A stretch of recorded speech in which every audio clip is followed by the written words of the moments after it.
हम सभी कभी कभी पूरी जिंदगी किसी सवाल का जवाब ढूंढते रहते हैं और जब जवाब मिलने का समय आता है तो डर लगने लगता है। डर यह कि कहीं सच हमारी कल्पना से ज्यादा भयानक न निकल जाए। राहुल भी इसी डर के साथ जी रहा था। अपने पिता की डायरी के पढ़ने के बाद उसे पता चल चुका था कि वह गोद लिया गया था, लेकिन अब उसके सामने एक नया सवाल था। आखिर लॉकर नंबर 7 में ऐसा क्या था जिसे उसके पिता ने 30 साल तक छुपा कर रखा, और वह रहस्यमय आदमी कौन था जिसने कहा था उसे सच कभी मत बताना। अगर आपने इस कहानी का पहला और दूसरा भाग नहीं देखा तो उसका लिंक डिस्क्रिप्शन में आपके पास है, क्योंकि आज खुलने वाला है इस रहस्य का सबसे बड़ा दरवाजा। उस रात राहुल बिल्कुल नहीं सो पाया। बार बार उसकी नजर उसके पिता की तस्वीर पर जा रही थी। उसे ऐसा लग रहा था जैसे तस्वीर में मुस्कुराते हुए उसके पिता उसे कुछ कहना चाहते हों। रात के लगभग 2 बजे वह फिर उसी डायरी को लेकर बैठ गया। उसने आखिरी लाइन पढ़ी, अगर तुम यह पढ़ रहे हो तो तुरंत लॉकर नंबर 7 तक पहुंचो। राहुल ने गहरी सांस ली और मन ही मन कहा, पापा, कल मैं सच जानकर जरूर रहूंगा। अगली सुबह राहुल जल्दी तैयार हो गया। उसने डायरी बैग में रखी और बैंक की तरफ निकल पड़ा।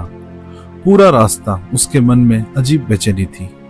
कभी वह अपने बचपन को याद करता, कभी पिता की बातें और कभी उस रहस्यमय आदमी का चेहरा जिसे उसने कभी देखा तक नहीं था। करीब आधे घंटे के बाद वह बैंक पहुंच गया। यह वही पुराना बैंक था जहां उसके पिता वर्षों से आते रहे थे। राहुल ने मैनेजर को सारे डॉक्यूमेंट दिखाए। मैनेजर ने ध्यान से कागज देखे, फिर राहुल की तरफ देखा और पूछा, क्या आप सचमुच यह लॉकर खोलना चाहते हैं?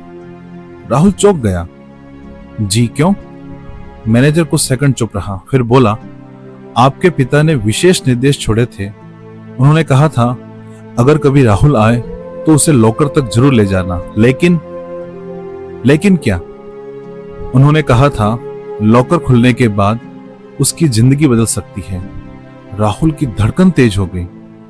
कुछ मिनट बाद राहुल बैंक के लॉकर रूम में खड़ा था।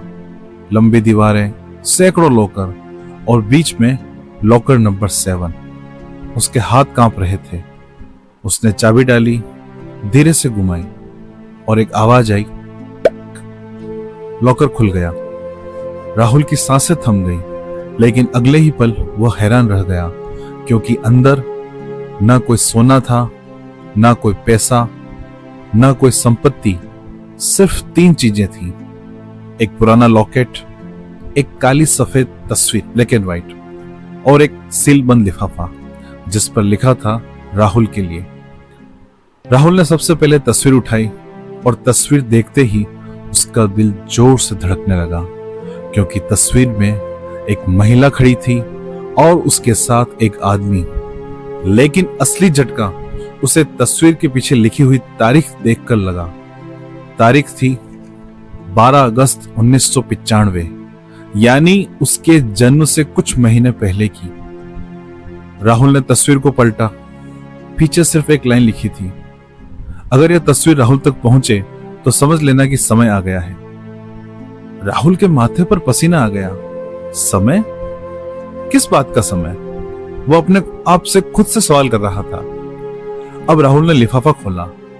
अंदर एक लेटर था। कांपते हाथों से उसने पढ़ना शुरू किया। अगर यह लेटर राहुल तक पहुंच गया है तो इसका मतलब है हम उसे बचाने में सफल रहे। राहुल का दिल बैठ गया। उसे बचाने में सफल रहे? यह शब्द उसके दिमाग में गूंजने लगे। उसे किससे बचाया गया था और क्यों? उसने तेजी से आगे पढ़ा, राहुल, अगर तुम यह पढ़ रहे हो तो संभव है तुम्हारी तलाश शुरू हो चुकी है। राहुल के हाथ कांप रहे थे और वो बोला, तलाश? कौन सी तलाश? किसकी तलाश? कौन कर रहा था उसकी तलाश? लेटर में आगे लिखा था, तुम्हारी मां की मौत एक दुर्घटना नहीं थी। और अचानक यह पढ़ते ही राहुल की आंखें फैल गई। उसने जल्दी जल्दी आगे की लाइन पढ़नी चाहिए, लेकिन उसी समय लिफाफे से एक छोटी सी पर्ची निकलकर नीचे गिर गई। उसने पर्ची उठाई और उस पर लिखा नाम पढ़ा। नाम पढ़ते ही उसके पैरों तले जमीन खिसक गई, क्योंकि यह वही नाम था जो उसने कुछ दिन पहले सुना था। राहुल के हाथ में पर्ची थी, मगर राहुल के हाथ कांप रहे थे। उसने दोबारा वही नाम पढ़ा और उसके मुंह से सिर्फ एक शब्द निकला, नहीं, यह नहीं हो सकता। उसी समय उसके मोबाइल पर एक अनजान नंबर से कॉल आया। राहुल ने फोन उठाया। दूसरी तरफ कुछ सेकंड तक खामोशी रही, फिर एक भारी आवाज सुनाई दी, राहुल, तुमने लॉकर खोल दिया ना? राहुल के हाथ से फोन लगभग छूटने ही वाला था। वह कुछ बोल पाता उससे पहले वह आवाज फिर आई, अब देर हो चुकी है, और इसके साथ ही कॉल कट गया। दोस्तों, आपको क्या लगता है, फोन किसने किया? क्या राहुल की मां की मौत सचमुच एक दुर्घटना नहीं थी?